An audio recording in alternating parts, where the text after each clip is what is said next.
Okay. Welcome back, everybody. Over to Becky to take us through the revision revolution. Okay, thank you. Sorry for the pause there.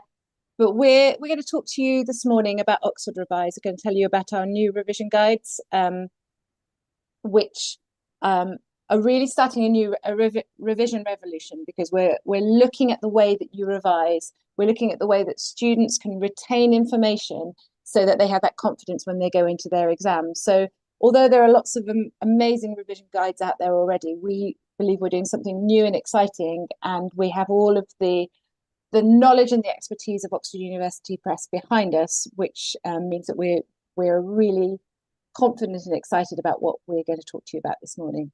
So we're going to move on to the next slide.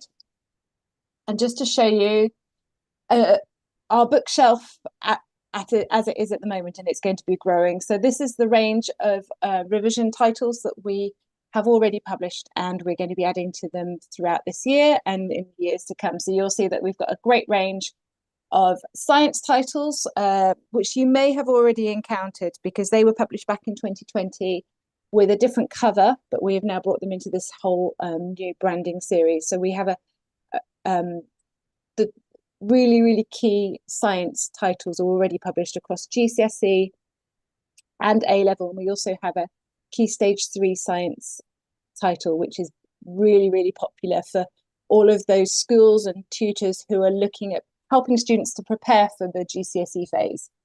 We've got maths across AQA and EdExcel. We have English language. The AQA has just published, and the next 2 English are coming out in the next couple of months. We've got religious studies for the 2 most popular topic combinations at the moment for AQA. We've got a series of topics for history. We've got 3 exam specs for geography, GCSE, and we've got computer science. So that's what's on our bookshelf at the moment. And as I say, there's more to come. But what I want to talk to you about more today is the content and how these books work and how they've been put together. So we'll move on to the next slide. And this is what the revision revolution is about. It's about knowledge retrieval practice. Now, I'm sure those 3 terms are things that you encounter daily, a lot of the time when you're teaching, thinking about what is the knowledge that students need, how do we help them to retrieve it, and then how can we make sure that their practice is really effective. So Oxford Revise is all about revising effectively, and it's about providing students with those revision strategies so that they can practice and they can be really confident in their exams. And as I said, we have this team of experts. We have all the expertise of OUP, but we work with a range of teachers and cognitive science experts to help put together these books so that we know that we've got that revision research, all of the cognitive science behind how the brain works, but also years of classroom experience in our books. So just so you know, if we move on to the next slide, there are kind of 3 core messages about Oxford Revise that we want to talk about. But the first one is the most important one for you, and that's this cognitive science. And that's what I'm going to spend most of my time talking about. So we have, for every revision guide, there's 1 guide, and everything that students need in there is in that book. So it's all your revision and it's all your practice. And it's based on this proven methodology that we know makes knowledge stick, and we know that it will help support students to get their best results. But there are other key messages that we are really proud of, that we think make a massive difference for the revision cohort. One of them is about environmental responsibility, and I'll tell you a little bit about that, but just to know that we have really high standards in terms of what we're doing for sustainability. And then the last one is a message which is for schools, but it's really good for you to know about, which is about how we believe passionately that all students should be able to revise effectively, and we're looking at ways of making that fair and making sure every student has an opportunity. So I'll tell you about that in a moment. But I'm going to start with the cognitive science. If we move on. Okay, so at the heart of these revision guides is that they're informed by cognitive science. So students are able to revise effectively because they're using this knowledge retrieval practice method. And that approach is the same across all books. And that means that they can deploy strategies that work across subjects. So as they're revising, they are knowing that they've got the knowledge that they need.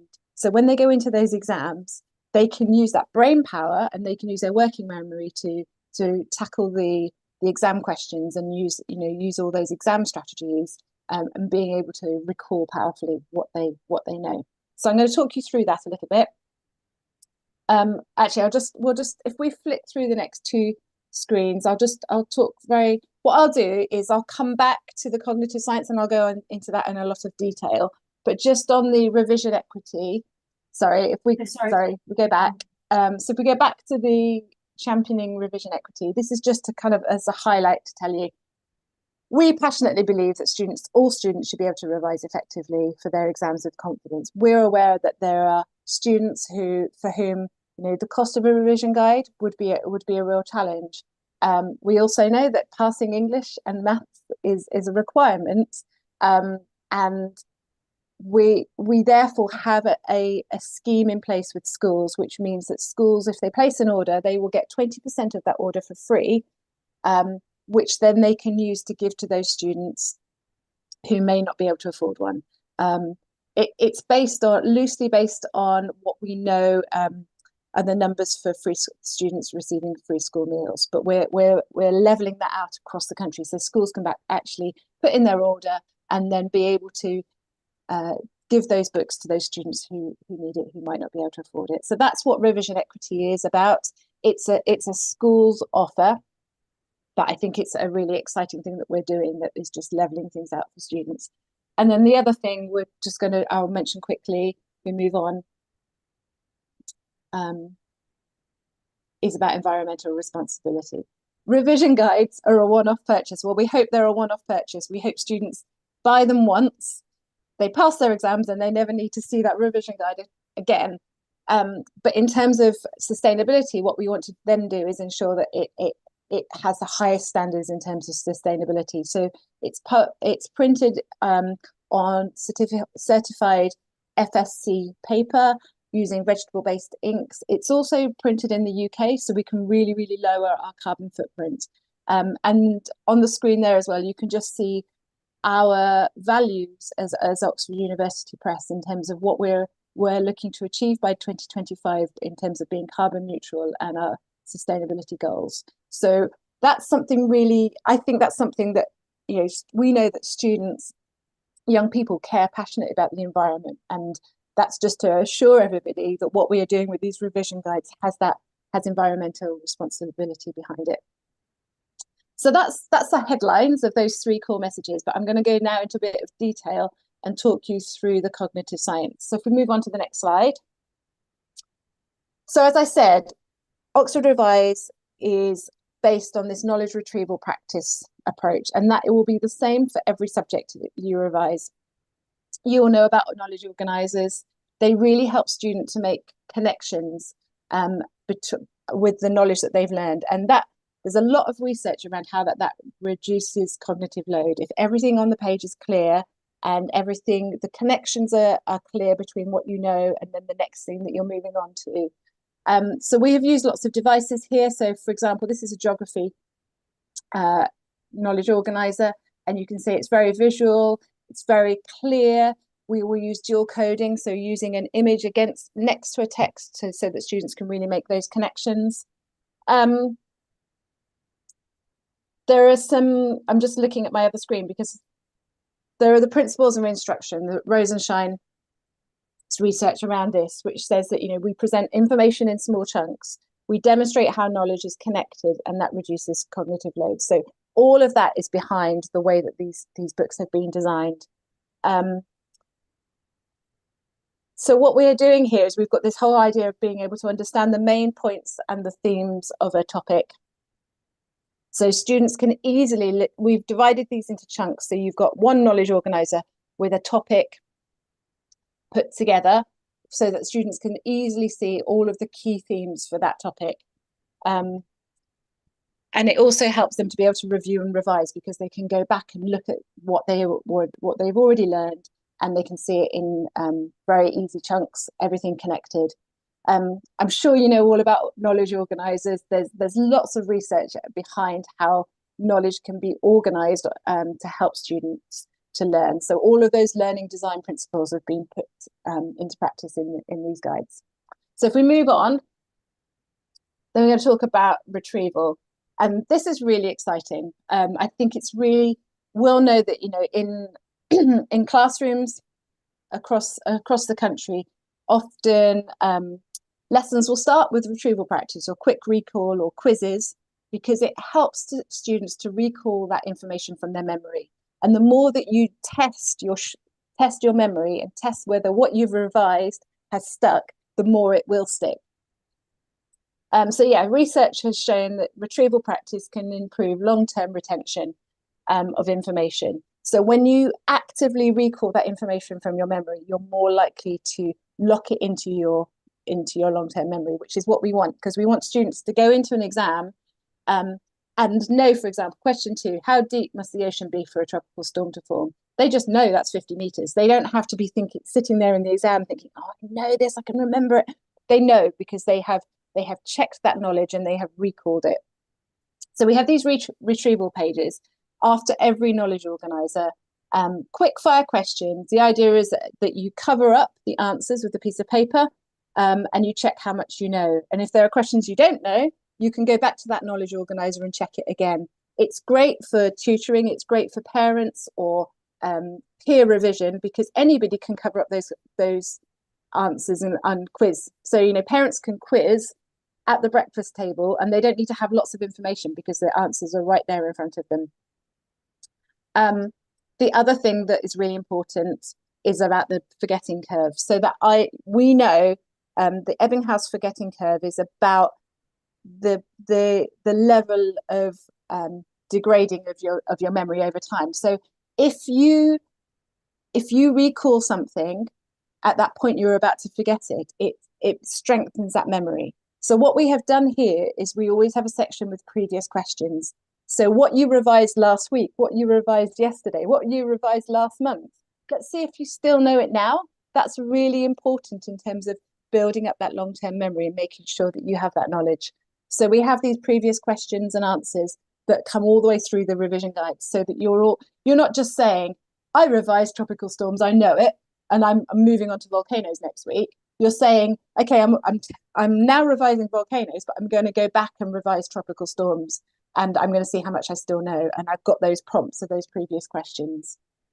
And if you think about the richness of having a suite of revision guides for students who are, for example, studying for GCSE, where they may revise maths in the morning and then they're revising geography in the afternoon, and then they can do all that interleaved and space learning by checking what they know about maths after a little bit of geography.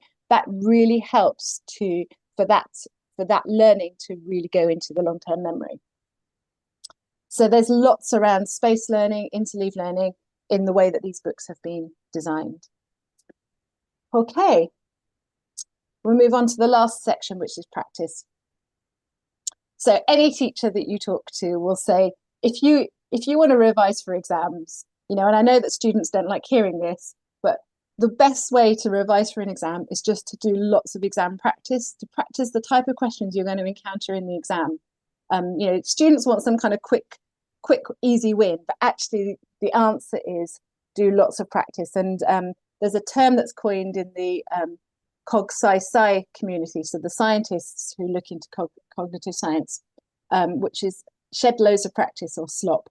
And it's just that. It's lots and lots of practice, lots of becoming familiar with the type of questions you're going to encounter in an exam, so that when you go into the exam, you're not fazed by it. So do you recognize, in history, for example, recognizing the type of question that you're going to be asked, and you think, oh, I know that when it asks me to describe something, this is what I need to do, and this is the information I need to pull together into my essay. So this reduces exam anxiety. It promotes that deeper learning, and it helps students to focus their exam efforts on what they're doing. You will see also that we have things like exam tips, for example, like giving ideas and ways of how to deal with a certain kind of question. You'll see also in geography there are links. So anytime there's a question where it might link to another topic, we point that out. That's really helpful. So yeah, so this also improves time management skills, because the more you can think, okay, I've got a 1 mark question, how much time do I spend on that? Or I've got a 4 mark question, or in history, if you've got a 12 mark question, how do you deal with that? It's really important that you work those things through, and it promotes that deeper learning. So that's knowledge retrieval practice. And I think over the next few slides, I'm just going to show you some examples from other subjects. So I've shown you geography, but on the next slide, I think we see some maths. We have somebody in our team, one of our admin team, who when the maths books arrived, when they were published in the summer and they landed on her desk, and then she brought them through to me to show me, she just went, oh, I really wish that these books had been around when I did my GCSEs, because it's so clear and it makes it so much easier for me to understand the maths. So you can see here, we have, again, put all of the knowledge together in chunks, shown the connections. And one of the things that's really exciting and really important for maths is we've always given worked examples. So we talk you through something, and then we give you a worked example, and that's so important for students for maths. So that's maths, and then I think on the next page is history. And again, using timelines, using maps, using anything that will help students to really grasp that information and have that information in a chunk. Again, every topic is pulled together on a page for that knowledge organizer. Some of the other things that you'll see here that we've always done is at the bottom of the page, you can see there are those key terms, and those are those words that will appear in the exam specification, and that the authors have identified are key terms that students really need to know how to use that word in their exam. What would a definition be of superpowers? And if you use the QR code that's on the page in the book, you will be taken to a glossary, and that gives all the definitions. So that's something that we think is a really powerful thing for students to have, that they've got all of those definitions available. But the first thing they need to do is look at those key terms and think, well, could I write a definition? Can I work through that list and look at my definitions, and then I'll go and check them in the glossary. So we don't give everything on the page, because we're helping them to see how much they know and how much they can retrieve. So that's kind of a little tour through our guides. On the next slide, I mentioned the QR code, and the QR codes on every book take you to a dedicated student revision website. That QR code will take you to that book. So if you are studying, I think this is AQA GCSE Maths Foundation. If you have that book and you use that QR code, it will take you to this page, and then you will see that there is a button there that you can click, and all of the answers will come up for all the practice questions. There is a glossary as well. I think this screenshot was put together before the glossary was there, but there's also a glossary. You can also look inside. There's an opportunity for anybody who's interested in them to shop now and to click straight through and buy them. There's a parent support area. And if we move on to the next slide, we also have some contributions from our series editors, the authors and the experts who are behind some of our subjects have done videos. So we have Primrose Kitten for science. We have Jenny Webb for English. We also have somebody called Big Manny, who I don't know whether you've heard of. He's quite a big TikTok Instagram star who does loads and loads of science experiments. And he's been working with us. He's done some kind of, I guess, science experiments and worked examples where he talks those through, which are brilliant. And when we recorded them, we filmed them in a school. We had students queuing up outside the door where he was filming for his autograph. So he's obviously, like, for the TikTok generation, he is somebody that they really listen to, they really respect. He really works through science experiments in a student-friendly way. You can also see here that the website is mobile optimized, so you can see it. Students can see things on the go. They could check their answers on the bus on the way to school, for example. So that's the revision website, and we're going to be adding content to that over the next few years as well. And then finally, I just think I would show you, this is our Amazon page. So we have Becky's talked about how she works with Amazon and manages that account, but we have a really exciting Amazon store where you can go in and you can look at all of our resources across GCSE, A level. There are some little videos to open them up as well. So that's a great area to go to look at everything, as well as our Oxford Revise, which is the student-facing website. So that's an overview of everything.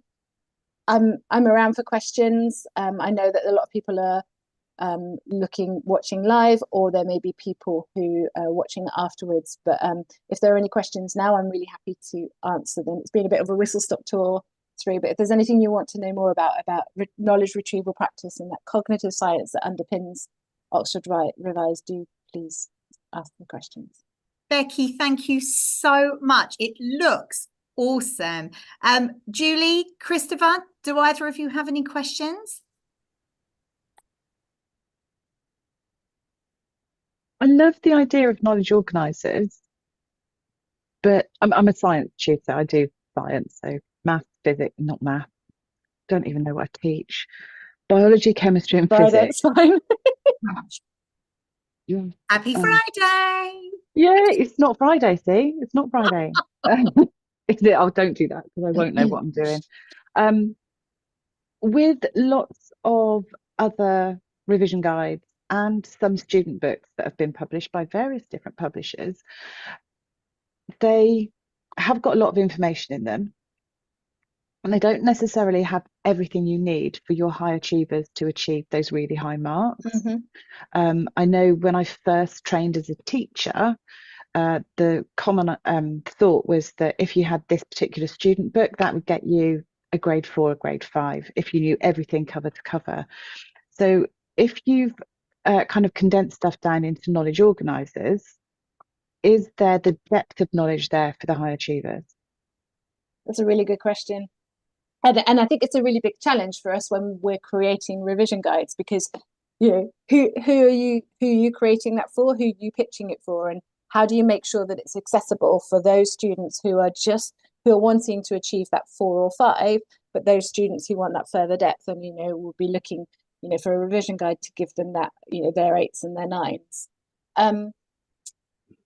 There are two things I'd say. I think the knowledge organisers will organise the key knowledge that you need. So I worked very closely with the history authors on theirs, and Aaron Wilkes has been the series editor on this, and he just knows everything there is to know about the exam specification and what needs to be included on the page. And all of the key information that is in the exam specification will be on the page. But what I would say is it's the exam practice questions that take you to that next level, and the answers. So for example, for geography or for history or for English, where we have, I mean, it's not possible to write an essay answer that is going to cover every single thing for every single student. So what we have done is we have given one sample answer, and then we have indicative marks, and those indicative marks or those indicative points will show these are all the things that you would need to include in your answer to achieve the different grades. It varies from subject to subject what we've included in those sample answers. So one of the things I would invite you to do is to go to that Oxford Revise website, click on the answers. You can look at any book and the answers are available, and assess them and have a look and say, oh, okay, yeah, I can see that it gives me that depth, that I would have that confidence to work with a student for a grade 8 or 9. And I'm really happy to get that feedback. So if you feel that there are areas where we could go, we could do that further depth and provide more, then please feed that through to us. We'd love to hear it. But the idea is that the revision guides cover everything. We want to make them accessible for students who are looking for those 4, 5s, but that there is that depth, because we have the practice, and because you will see every type of exam question will be in there. So and if there's a 12-pointer for history, we will have indication in the answers about how you would be able to achieve those full marks. So sorry, I have several questions. No, that's good. You're kind of half on my wish list, and the reason you're on my wish list and not on my bookshelf is because I keep coming back and going like, so with, again, I've bought every scheme of work going. Like, I've got every textbook for the sciences from all the different publishers. So I'm not picking on anyone in particular, but what I have found with some of my books is because different students are using different exam boards, I've ended up buying AQA and EdExcel and OCR. And then when I look at them, there's very, now I know the answer to that, see, because there's very little difference anyway, because they're all covering the national curriculum, they're all covering what they need to. But when it comes to actually teaching, there is a little nuance within the exam boards. And so I feel like I've got to have a book for each exam board, but then when I get them and I look at them properly, I mean, they're the same. There's tiny little differences. I think I'm going to shut up because I've kind of answered that one myself. Well, I think it's yeah. I think from exam board to exam board, it varies a little bit. So for example, with history, those topics are very specific. So the topics are slightly different. But sometimes, we're just doing AQA history, and we've already done EdExcel history, and some of the topics are the same, but maybe the information that you need to know or the historical events are slightly different. The real difference is those exam practice questions. So the exam practice questions in every revision guide have been written based on, an AQA exam question or an EdExcel question. So with the same mark scheme, with the same exam wording. So that is the difference you're going to get. But every single guide has been written for that exam specification. So yes, so for GCSE maths, if you picked up GCSE maths for EdExcel and AQA, they're both going to cover fractions, and the way that you explain the fractions is going to be the same. And we didn't rewrite the whole thing. We said, okay, we know how to teach fractions in EdExcel, and we're going to use that in AQA. But what we will then do is make sure all of the questions are EdExcel focused and all of the questions are AQA focused. And that's a big section of those revision guides. And one of the things that I think is really helpful in these revision guides is it is all in one place, because I have seen other revision guides where you buy your revision guide and then you have to go and buy a workbook or a practice book, and that's a separate purchase. And therefore, you've got two books, and will students know that they have to use two, and will they actually get around to the practice, or will they just like flick through the revision guide and go, yeah, I've revised? So we've put it all together in one place.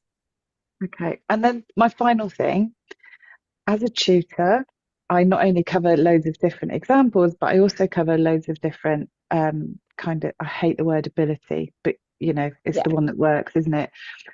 But I don't buy all three books, right, or all four books. I will buy the triple higher, because if it's in the triple, then I've got the content that I need for my foundation students. I've got the content I need for anyone who is not doing who's doing foundation. I've got everything if I get the triple book. But presumably from what you're saying, then, because the nuances within the exam practice, I would need to get separate books for foundation and higher and triple. Yeah. that would be my simple answer is because the content in the higher, well, the questions will be focused on the higher level questions. And the foundation, some of the content doesn't appear in foundation, that appears in higher. Maybe we can talk about whether you can get an evaluation copy and have a look, because I think that's the best way of you kind of looking at them and deciding whether it would be something to look into and to follow. Yeah, it's just, as I say, as a tutor, if you want to cover everything, by the time you're looking at foundation and higher and triple and combined and AQA and OCR and EdExcel, it's like, then I may as well just hand all my money.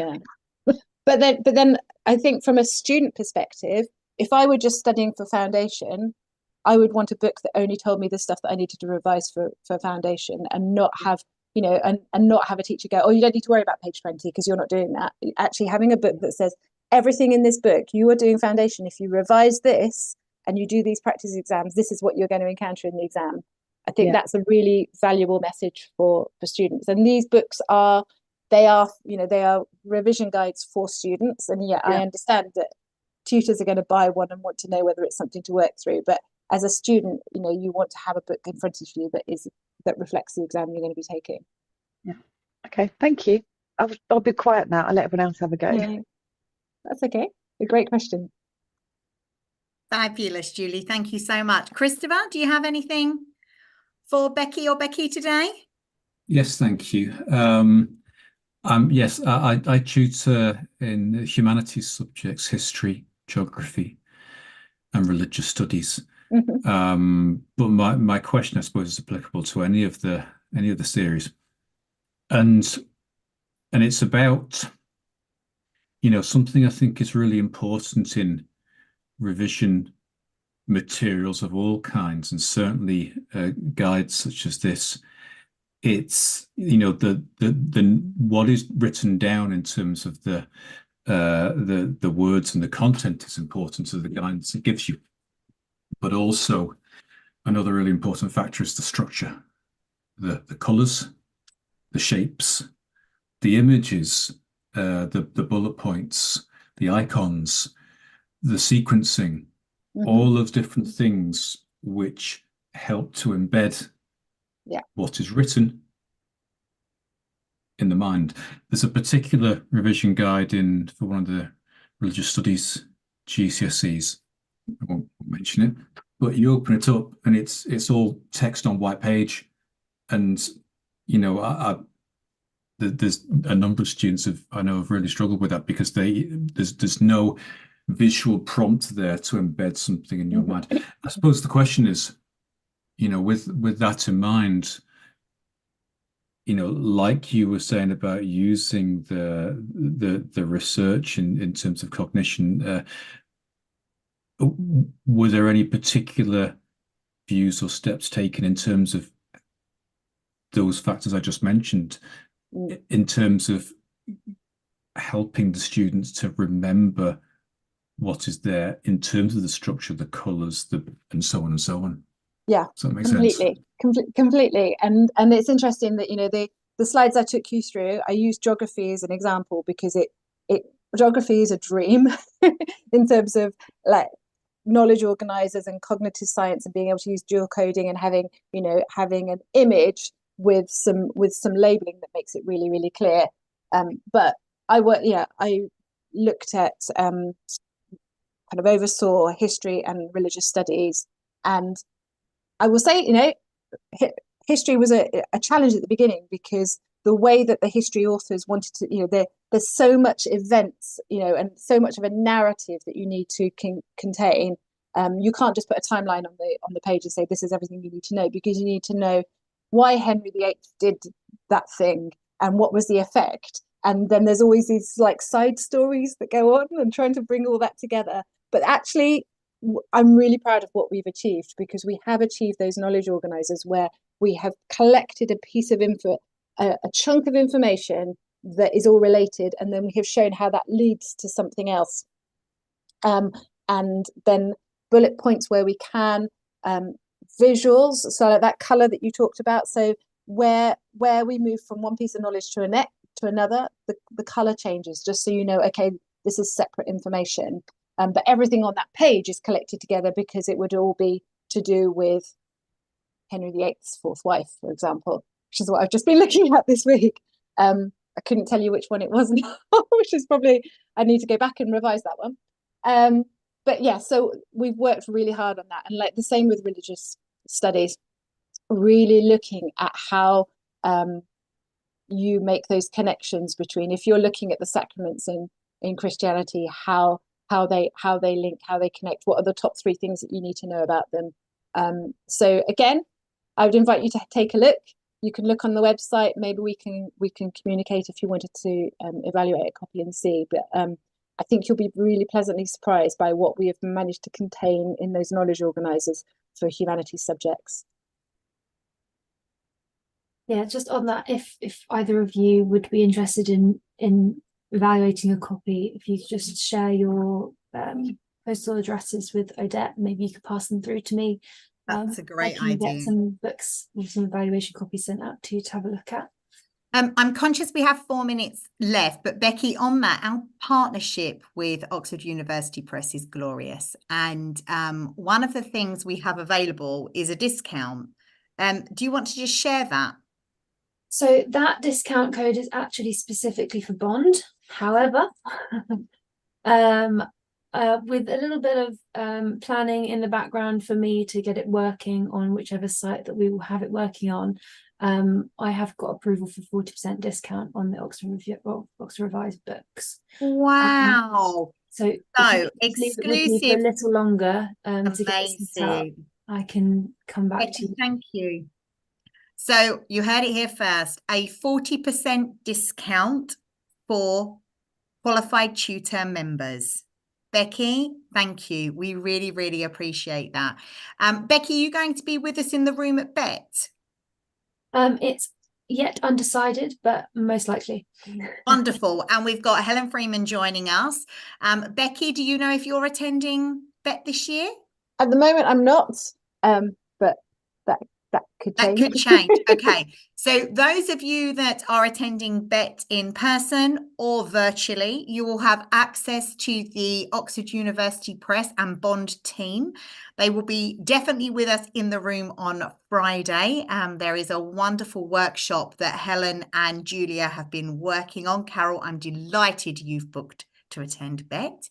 And then from that, you will be able to speak to the team, access the deals and discounts, and we look forward to welcoming you all. That was an excellent session, Becky. Thank you so much for sharing with us. I think that knowledge retrieval practice is a great, and for you to be able to share how you can bring that to tutors as well as parents and schools is really appreciated. Odette, I'm sorry to interrupt, but I think Carol did have a question as well. So, Carol, have you got a question? Carol, did you have a question? Oh, she's on mute. She's been messaging me. She's got an issue with her microphone. She's Okay. been messaging me, and if she has a question, she's typing it. No questions, she says. Okay, there you go. That's fine. Sorry. Thank you. Didn't want to interfere, but didn't want you to lose your chance either. Thank you so much. Okay, we are finishing. It's 2 minutes to 12. Thank you, everybody. Thank you, Oxford University Press. Happy Friday. Have a wonderful weekend. All right. Thank you. Take care. Bye. Bye. Bye.